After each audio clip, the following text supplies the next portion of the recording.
So if you're a first-time guest, my name is Angie Von Slaughter, and I just want to welcome you here, a part of our community.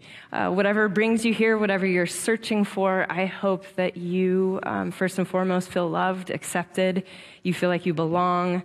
We're a place that really genuinely tries to express that safety and that inclusive love that we think that God reflects to us. And I hope that you feel that, no matter who you are, where you're from, what your background is. You'll notice on the screen it says questions and doubts welcome. And we do mean that. We mean that so much so that we do it as well in leadership. So you might hear someone like Matt going on talking about, hey, wait a minute, I'm singing a song, and I don't know that actually still reflects with what I'm thinking anymore. And let me wrestle with that. Let me dig in deeper. Let me ask those questions. So that is a very safe thing to do around here. So I recently heard a story about a pastor who was preaching a sermon, and it wasn't me. It was somebody random. Was preaching a sermon. They were communicating with like all of this passion and this heart and this fervor, really getting into it. And unfortunately, there were two teenagers in the back just like giggling and talking and disrupting a little bit in that corner. And he went on to keep speaking and trying to get through his lesson, but it was really distracting for him. So at one point, he just couldn't ignore it anymore, and he was trying to fumble through his words, and he stopped, and almost in like a prophetic tone, if you can imagine like this very intense pastor and almost this prophetic tone, he says, there are two of you in here. He makes it very vague. There are two of you in here that haven't heard a word I said. And then it gets crystal quiet. It's like hushed. So immediately they quieted down. The teenagers got it together. They decided, okay, we're going to stop giggling. We're going to hush. We're going to be quiet. And it shushed everything. Well, immediately after the service was over, the pastor went to the back to go ahead and greet some people. And he had 4 adults come up to him separately apologizing for not listening to his service. And they swore it would never happen again. So take that how you will, but apparently it was more than just the 2 teenagers. We had some adults that were tuning out. If that's you, it's all good. I give you permission. You'll notice it's a little light in here tonight as far as people. It's spring break. A dear friend of our community is getting married. There was an accident down the freeway. There's lots of things going on. So I just want to thank you all that are here, that showed up. If you're feeling a little lonely on the edges, I give you permission to scooch in. If you're scared of each other, that's fine too. No worries. We love each other here.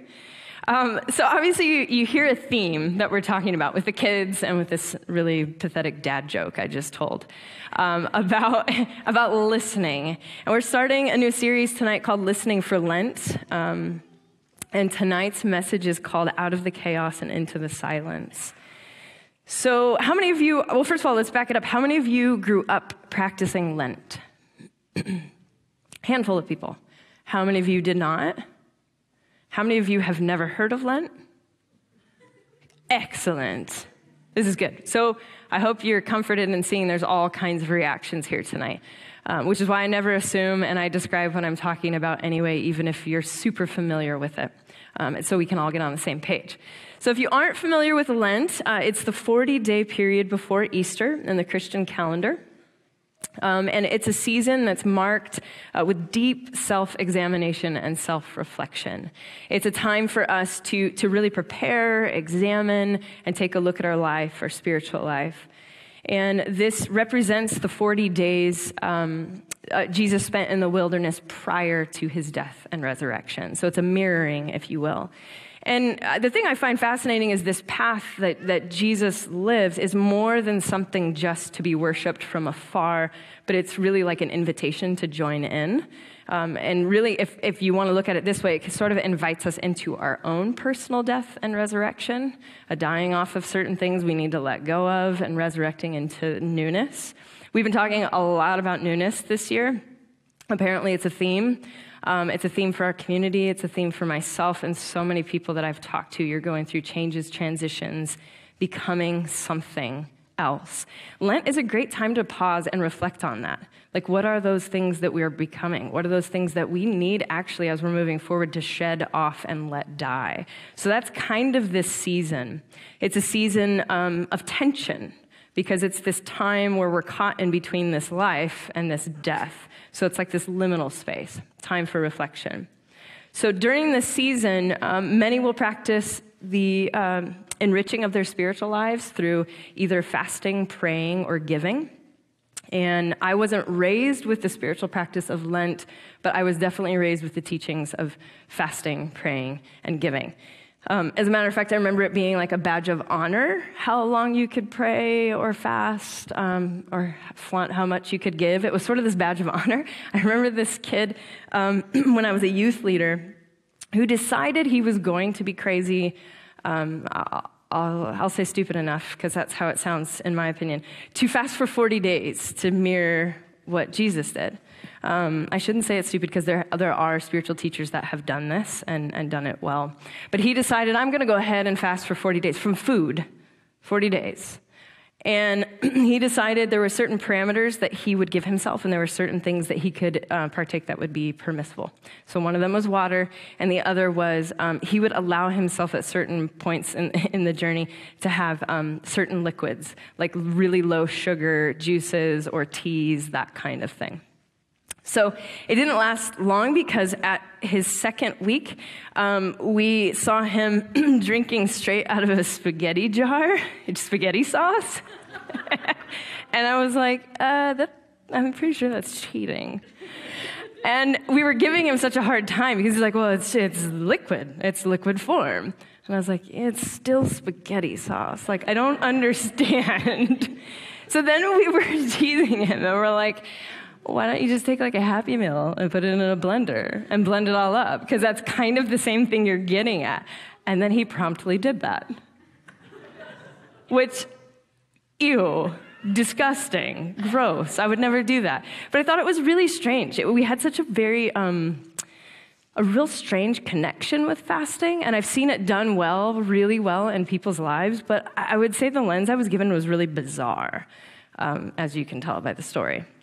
And so something I observed about this practice, especially the practice of fasting, is whether it be abstaining from food or something else like technology, your phone, TV, is that without honest reflection and honest intent, it becomes rote. It loses its meaning.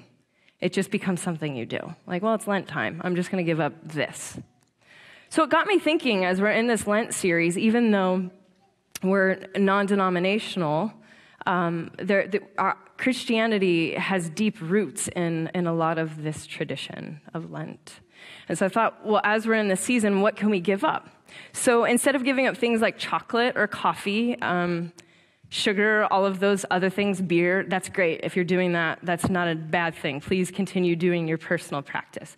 But instead of doing those things, I kept thinking about it and saying, what if we could dig deeper? Like, what if we could dig deeper this series in Lent and really examine our lives and ask ourselves, like, what are some things that no longer serve us that I actually should give up and let go? What if we give up things like frantic busyness? What if we give up workaholism? I'm preaching to myself right now. What if we give up ignorance? What if we give up prejudice, indifferences? What if we work on giving up racism in the best way that we know how? What if we gave up pointless arguments and disagreements and getting in that last word? What if we gave up distractions that rob us of the present every single day? And so I started thinking, like, I know those are real broad, and what could that look like? But I think giving up cookies, chocolate, beer, all that's great, and sometimes we need to. Actually, sometimes it's great to go, this thing is kind of not healthy for me. But then you look at the world around us, and the world needs us to be awake right now. The world desperately needs humans that are healthy and whole. And I think it requires a lot more than giving up a chocolate chip cookie. I think it requires giving up some behavior that has separated and divided us for a really long time, that we need to say, hey, maybe this thing needs to go over here Maybe we can give that up so there can be a death and a resurrection. So what could our lives look like if we focused on giving up the things that disconnect us from ourselves? Like Matt did a body scan. How many of you checked in and you went, actually, that's the first time I was aware of that part of my body in a long time? And that's exactly what that type of awareness will do, is you check in with, wait, how is my body? Where am I holding this tension? Why am I holding this tension? And so what would it look like if we tried to give up those things that disconnected us from that? Or the things that disconnect us from each other? The things that connect us from God and Spirit? Some of you in recovery know this line well. Admitting you have a problem is the first step. Anyone ever hear that one? You don't have to raise your hand because that would be outing you as being someone in recovery. But we've all heard this, right? Admitting you have a problem is the first step. But I was thinking about this, that in order to admit that we have a problem, this problem of being overworked, busy, disconnected, like we have to first become aware. We have to actually become aware of it. You have to become aware you have a problem to admit you have a problem. Otherwise, you just keep doing the same thing mindlessly. This week, my wife and I had the opportunity to go to the Franciscan Renewal Center. Anyone ever been there before? It's a beautiful place. If you haven't, I encourage you to go to the Franciscan Renewal Center. It's a beautiful, beautiful place. We had a few-day-long spiritual retreat, and I didn't realize how desperately needed it was, and this gives you a picture of my life and how desperately I needed this. We were supposed to plan for this reflection moment, and so we were supposed to bring an object that made us describe basically where we were at in this season. So everybody came with their thoughtful objects of, this is the thing that I'm thinking of, this represents my season of life. I was on a phone call right before we had left. I had just finished some work, and my wife telling me, we gotta go. I'm frantically getting off the phone. I get in the car, I get there, and I realize I forgot my thing. And then I thought that's actually really fitting, because my thing was gonna be like a ball of spaghetti or yarn, because that's sort of what it feels like it's just all frantic and a mess. And I thought that's really funny that I forgot that, because that further illustrates the thing that I don't even have anything to give, because I've been just going, and I don't have anything to give because I haven't slowed down. And so this week was a beautiful time. That was the perfect blend of programmed events and also simplicity and just time to be. So it was really, really healthy space to balance both. We were encouraged to spend a few moments of silence and solitude, which, how many of you, that was a little bit difficult tonight, to be a little silent? It can be difficult for us to do that, to just stop and be. It feels a little uncomfortable. So we were encouraged to do that, to go on a walk or journal with no expectation or goal in mind. And for some of you, that is really challenging. You're supposed to do this thing, wait, why? There's no expectation or no goal. So it was difficult for me at first, and then quickly became my favorite thing all week. And in our goal-driven society, I think that's sometimes exactly what we need, is to just sit, listen, be, reflect with no goal in mind. And it was the first time in a while that I became aware of my own body and tension and stress. We did breath work that evening, and similar to part of what Matt had walked us through, and we did further breath work to just kind of take that deep breath in and exhale. And it was the first time in a while that I just was aware of that tension in my breath that I know that had been under the surface the whole time, but I hadn't actually drawn awareness to it. It was just holding on. And then it kind of showed me that this was becoming the new normal, that somewhere along the lines, I had gotten so busy with life that stress and anxiety is the new norm. And I know many of you have gotten there, because if you're alive and you're human in this culture today, it happens. You sometimes just go, and you easily check out and forget. And so that was this past season of life for me, is that it required a lot of me, and I became so busy doing that I forgot to enter into being, which are two totally different things. But slowly, but surely, even without noticing it, I was in this moment of just letting go and relaxing. and it resets. And that's sort of what the season of Lent is like. If you let it, it can be a reset of, hey, all this thing that you think you need, you think that you're holding on to, you actually might not need it. You might actually be better if you let it go. So there's a quote by the author Madeline, I'm going to butcher that last name, L'Engle. Is that right? L'Engle, thank you. She's the author of A Wrinkle in Time. She says, when I am constantly running, there is no time for being. When there's no time for being, there is no time for listening.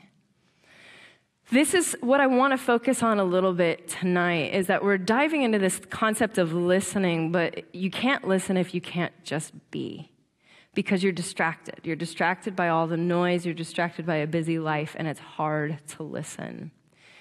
And there isn't a shortcut to developing awareness. It comes from mindfully listening. And silence can be a gift this way. It can shed light on the rhythms of your life, good ones, bad ones.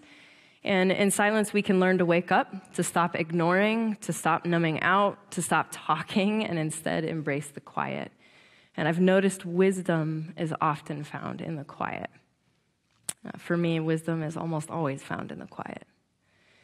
And in a noisy and distracted and often divisive world, we could all use a little more listening. Anybody with me on that one? Is anyone willing to be vulnerable enough to admit, I'm not so good at listening? Anybody? Got a couple hands. The rest of you are stellar at listening. Anyone not willing to be vulnerable, you can just say yes in your heart. I'm not good at it. We're talking about a different kind of listening, right? And in this series, it's my hope that we would focus on becoming active listeners. And we're going to hone in on that phrase a little bit as we go on, becoming active listeners in order to become active participants in the world, right? Because the world needs us to listen and to show up. So I emphasize the word active because when we hear the word listen, we often think of it as a passive thing. We often think like it's just something you kind of quietly do. Like, I'm just going to sit back here, recluse, and not really say a word. We're talking about something that's different. We're talking about healthy listening, which is engaged. Healthy listening is engaged and it's active. And when we say active, what can catch us up is we think, oh, it means we have to do something. It can lead you to do something, especially if something needs to be done. But the goal of healthy, active listening is to truly hear and understand. The goal is not to respond, but to understand. And so we'll focus on different ways that we're going to listen spiritually with each other, our own selves, our own life, and ways in which we can tap into that a little bit more. Because I do believe that when we slow down and we listen long enough, and that's actually what I think Matt's song and that's what this retreat had been showing me again and again, reminding me of something I already know, that it takes time to slow down and make space for stillness and silence to actually listen. There's an old parable found in the Synoptic Gospels of a sower who sows seed. I say that a whole bunch of times. A sower who sows seed. Sorry, I entertained myself. We pick up the story in Mark chapter 4, and we see a lakeside scene that's scattered with people like all along the shore. So along the water's edge, you see just a whole bunch of people scattered out. And there's a large crowd that's gathered around to come hear Jesus. They're coming specifically to hear his teaching from all over. There's so many people, in fact, that they take up the water's edge and Jesus goes out into the water and finds a boat and steps on a boat and teaches from the boat, which is a wild image to think. I'm thinking he must have been shouting to project, and there was probably a sea of faces. And so he gets on this boat so people can hear him, and standing in the boat, he projects his voice and launches into a story. And he says, listen. That's literally what it says in Scripture. Listen. There once was a farmer who was out planting seeds. And he scattered the seed, and some fell along the path. And then the birds came, and they swooped in, and they ate them all up. And then as the farmer's scattering seeds all about, some of the seeds also fell over here on the rocky ground. Some of you know this parable well. You can go with me. On rocky ground, because there wasn't much soil there, what ended up happening with that shallow soil is the seed actually sprouted quickly and it grew quickly, but it didn't allow for deep root formation. So then the sun came, it scorched the plants, which withered, and it died, and they didn't grow any depth. So then some of the seed had fallen amongst the thorns as well, and which had grown up around the plants, and it was choking the life out of them and stunting their growth. But then, this sort of reminds you of Goldilocks, right? But then this was just right. But then some of the seeds landed on good soil. That's what a good parable will do. It'll paint you on this, oh, what's the just right? Then some of the seed landed on the good soil, dense and nutrient-rich. The seed sprouted up from the ground, grew, and produced an endless supply of crops. So Jesus is telling the story. This farmer is scattering things. Some are falling here, some are falling there. This is dying, that's getting choked out. This is blossoming. And then he says these words, whoever has ears to hear, let them hear. I like Jesus because he's a little bit of a riddler, at least in our modern day language. Whoever has ears to hear, let them hear. So this phrase is a phrase that Jesus says often, and he invites the listener not just to listen, if you will, but to seek for the meaning underneath the surface. So he's asking them like, hey, dig in deep. Whoever has ears to listen, do you know what I'm saying? Can you hear this? Do you know what's happening? And as I've said before, this is something I admire about Jesus' teachings, that he doesn't actually teach so much directly. There's only a few times we see him speaking dead on directly. Otherwise, it's sort of this obscure storytelling, and you're kind of like, what? And if you read them all back to back without the context, it sort of would be like the sayings of Confucius. That's what it reminds me of. He's like this Buddha or Confucius saying these things, and you're like, I don't understand a farmer and seeds, and where are you going with this, Jesus? But you get this sense that, Jesus uses this common language, and he's talking to them about something they understand, because they would have been farmers or fishermen. So he's using a tool that they get, and then he's using this language that's free of academia. It's free of religious language. It's very palatable. It's like everyone in the room can understand kind of language. Very accessible. And he allows them to churn with it and figure it out. And so we have this story of this farmer sowing seeds, and only a certain kind of soil will grab it and take root. And then a line randomly about ears to hear. And so you kind of do this linking together of text, and you're like, what is this saying? And you get the sense that these seeds that are being sown, it might be wisdom. You get the sense that maybe the seed being sown is wisdom, and the soil is the ears and the heart of humankind. And there's a lot of different ways to look at it, but I think when we have this sense that hearing a teacher, hearing from spirit, hearing from inner wisdom, it casts its seeds, but sometimes we aren't having our ear to listen to it because we're too busy. So he paints this picture that not everyone will grab a hold of wisdom and let it take root. And I find it fascinating that he uses this phrase, whoever has ears to hear, let them hear. The Greek word for this in the text is akuo, which means listen. So this word here means listen. The same word for listen in Hebrew means shema.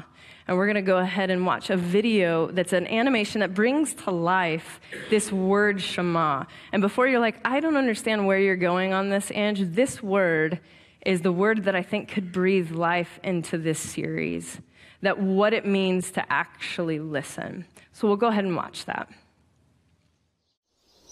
For thousands of years, every morning and evening, Jewish people have prayed these well-known words as a way of expressing their devotion to God. They're called the Shema.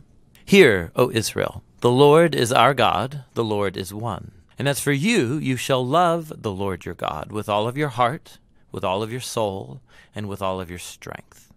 Now, the first word of the Shema is hear, or listen, which in Hebrew is pronounced Shema. That's where the prayer gets its name. Now, Shema is a really common word in the Hebrew Bible, and it's obvious why. Hearing is a very universal activity.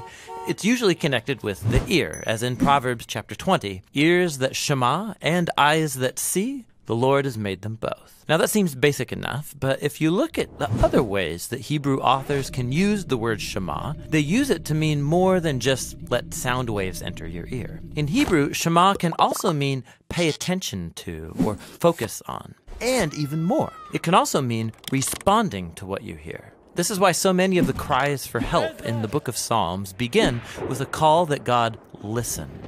It's similar to when God asks people to listen. Like when the people of Israel come to Mount Sinai, God says, "If you shema me fully and keep my covenant, then out of all the nations you will be my treasured possession." Now, there's a couple interesting things about this verse in Exodus. In Hebrew, the word shema is repeated twice in this sentence to give it emphasis. If you shema, meaning listen closely. But also notice that from God's point of view, listening is basically the same as keeping the covenant. So when God asks the people to shema, what he means is that they listen and obey. And that's the last fascinating thing about Shema. In ancient Hebrew, there is no separate word for obey, meaning to carry out the wishes of someone who knows better than you or is in authority over you. So in the Bible, if you want to say, "I will listen and do what you say," you use the single word, Shema. In Hebrew, listening and doing are two sides of the same coin. This is why later in Israel's history, when the people were breaking their covenant promises to God, the Hebrew prophets would say things like, "They have ears, but they're not listening." The Israelites, of course, could hear just fine, but they weren't actually listening, or else they would act differently. And so in the end, listening in the Bible is about giving respect to the one speaking to you and doing what they say. Real listening takes effort and action, and that's the Hebrew word Shema. Are two sides of the same coin. That's super important. If you forget the rest of it and it didn't, so take what suited you in that video, leave the rest behind. That is super important, that listening and doing, they're two sides of the same coin. And real listening takes effort and action. It makes no sense, right? When someone tells you they have a problem, especially if it's a person in need, they tell you have a problem, it makes no sense to listen to them and then not do anything or not engage in that. And so you get a sense that real listening requires also some form of being, doing, action. And the work of deep listening that I think inner wisdom calls us to, it requires this. It requires this both listening and doing.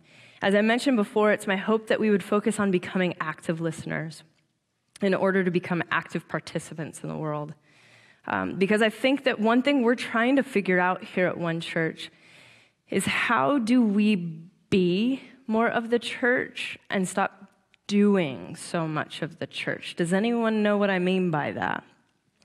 How do we actually live some of these things out without just sitting here talking forever? It can get real easy to do that, especially in Christian tradition, where you can come and sit and listen, and that's all it ever is. And instead, we're here wrestling as a group and as a body, saying, how can we actually listen to what it means to be a loving human created in the image of the divine, and then actually go and live that out in this world? And so I think our world needs humans, us, to be awake and to be present. There's a quote by Mark Nepo, who's a poet and philosopher. He said, "To listen is to lean in softly with a willingness to be changed by what we hear."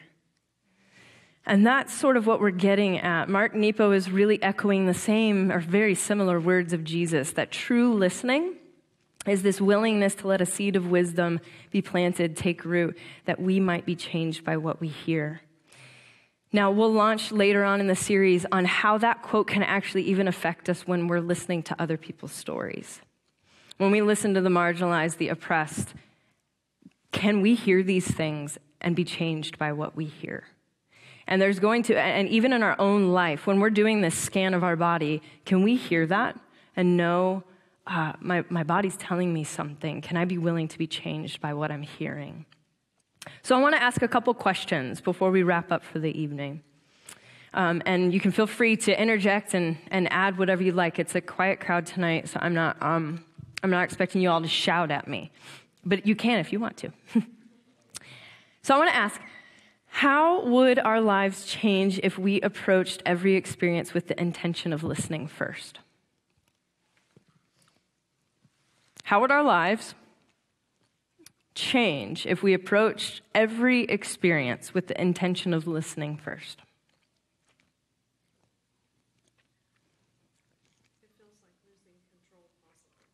You hit on something really great. It feels like losing control, possibly. We're going to touch on that later in the series. Yes, control. You're, in a way, giving up control because you're giving the other person space. Okay? A lot less anger. Anyone agree with that one? Yeah. Anyone go on Facebook rants and forget to listen first? It's easy to do. What else? How else could our lives, our world, our government, our church, whatever that might be, your own personal life, how would that look if we approached every experience, every interaction with the intention of listening first? So you're giving yourself power to think and reflect. Yep. Which is really great. You're thinking before you speak, which is the lesson we all learn as kids and we forget to do often. It's easy. Yeah, that's good. We may learn something new and find compassion, maybe a similarity we didn't know existed. We may learn something new and find compassion, maybe something similar we didn't know existed. There's a word for that. Anyone know the word for developing some sort of similarity and compassion? Empathy. Empathy. Yep. Listening definitely creates empathy. We're going to talk about that later in the series as well. Anybody else have any thoughts? Your experience the less your experience seems like it's the norm. The less your experience seems like the norm. And it's hard to, depending on your circle and what this applies to, it can be hard to just listen, especially if you're in a position of authority, leadership, academia, you name it, anything like that, it can be hard to listen first. But you see this a few times in Scripture, but you see this in many, many teachings all across the globe. This really intense listening. Okay, so thank you. So you're kind of talking about conflict resolution, that if you're faced with a problem, you can stop and listen and hear both sides of it before you figure out what to do. And you might even find an answer in that listening. Absolutely. You have to give up how you prepare the conversation to go. So you have to give up control. Control. You have to give up control. Yes. Yes. I don't want to get too far ahead of myself because I'll get into the next couple weeks things. But yes, don't forget that. This is what's going to come into play when it comes into listening to others. When we listen to others, we really give up our control, and that's kind of the point. Okay, so how about this? We have one more question. What are obstacles of silence, so for you, what are obstacles for you to creating moments of silence and reflection? So in thinking of listening, you're like, yeah, this is great. I want to listen and do a body scan, and I want to listen and pray and reflect and meditate, but that's difficult. I don't have fill in the blank. Or what are those obstacles? Overthinking. So overthinking is getting in the way of that reflection. I see a few head nods yet. What else? Say that again? Impatience? Yeah. Especially if you're doing an actual moment of silence. You start getting real fidgety and impatient. How many of you in those moments with Matt were like, yeah, could you just get to the legs already? You're like, I'm only on the elbow. Just get to the legs already. Yeah. This is why we do those things, because it matters. We can't even be still for a few moments. One of the things I found fascinating, which I'll probably repeat next week because I thought it was so interesting, is that the average attention attention that someone has is declining. It used to be 12 seconds. Now it's 8. We are 1 second less than a goldfish. Literally. I'll put that up next week on the screen. It was funny. And I'm going, we have the attention span of a goldfish? We got problems here. We've got problems here. So that's why it's good to go, okay, no, I can sit with feeling that for a minute, and I can sit with being quiet. What are some other obstacles for you in creating these moments of silence and reflection, that quiet time to listen? Pride? Good. Being bored? Okay. Yep. That's very common. Little distractions. Okay. What about time? Does anyone ever feel like they just don't have enough time? Yes. You're just feeling like, that's good, that's great, I don't have time for this. How many of you have time for Netflix? How many of you have time for your cell phone? How many of you have time? I could go on and on and on and on and on. Again, we have this moment of we have a lot more time than we think. We're just not prioritizing it. And that's what this season hopefully will be for us. Anybody else have any thoughts on that? Fear of what we might find out. Oh, preach. That was good. And we're closed for the evening. Fear of what we might find out. Sometimes we don't want to sit with that silence and reflection because we know we're going to encounter truth, and that truth might be painful. It might hurt. Yes. Well done, Becca. Yep. So we think of things that are vying for our time and distracting us, but then we also think sometimes we're blocking it. I actually don't want to sit with this and be still, because if I sit with this and be still, it's going to shed some light on some things that I don't like. That's great. Any other thoughts? Okay, so what will change? So again, what you're talking about is sort of like, in a way, so you're afraid of the change that'll come after that. So therefore, you're the seed that's like, I'm going to go on the rocks. Because it's going to require me to sprout and grow and do all this hard work, and I don't want to do that. That's yes, exactly. And most people don't love change, at least not personal growth change, because it's painful.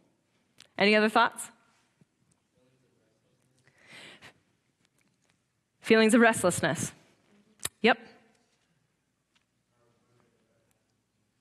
Wondering what happens next. Okay. Constantly thinking about that next thing, which is difficult because that's sort of what silence and reflection is supposed to do, is make you be present here in the now.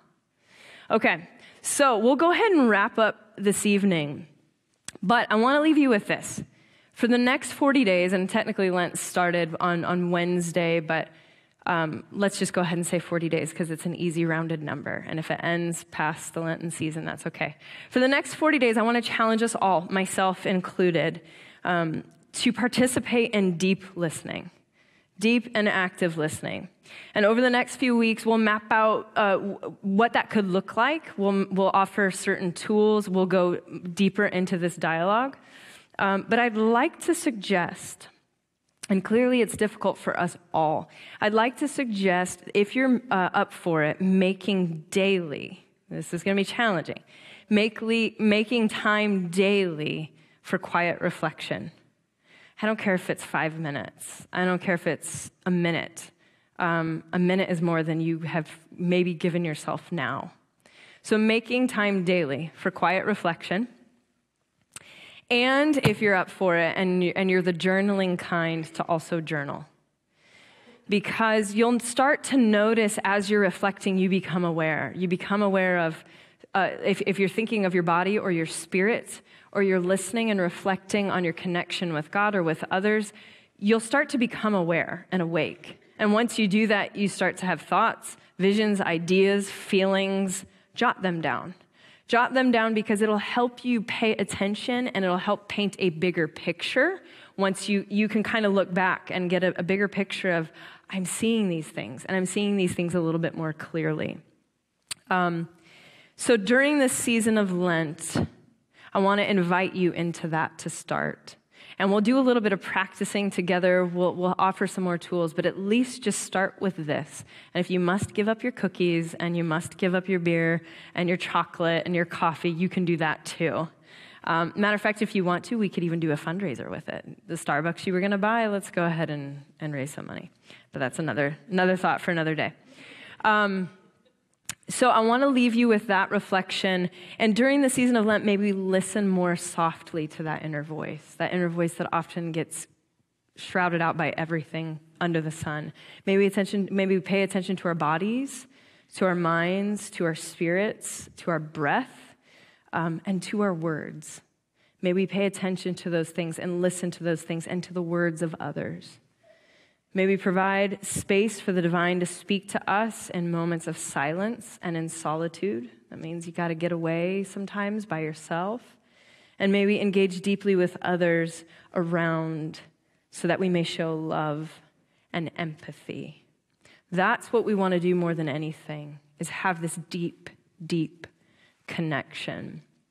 I want to, as Matt is coming up at this time, I want to go ahead and encourage you to reflect on some of these things, some of these questions, as, what are these obstacles? What are these things getting in your way?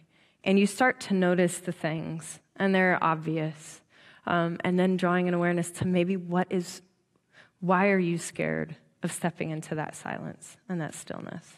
That's also helpful to pay attention to.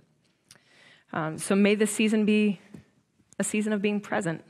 That's my goal, is that we be genuinely present in body and in spirit.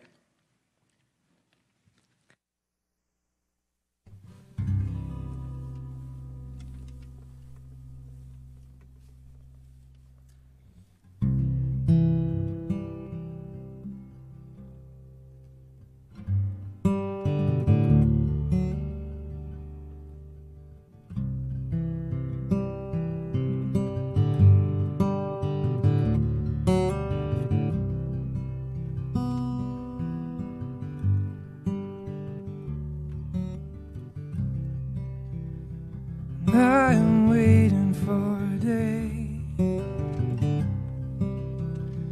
for the season to change, when my heart will stop its aching, and I won't feel so estranged, when my chest will stop constricting, and I won't be overwhelmed, when my tears will stop their falling. I can recognize myself. I know joy comes in the morning. Let me not rush through the night. Pain be my teacher, sorrow be my guide, and heartache be my healer. Let me not rush through the night.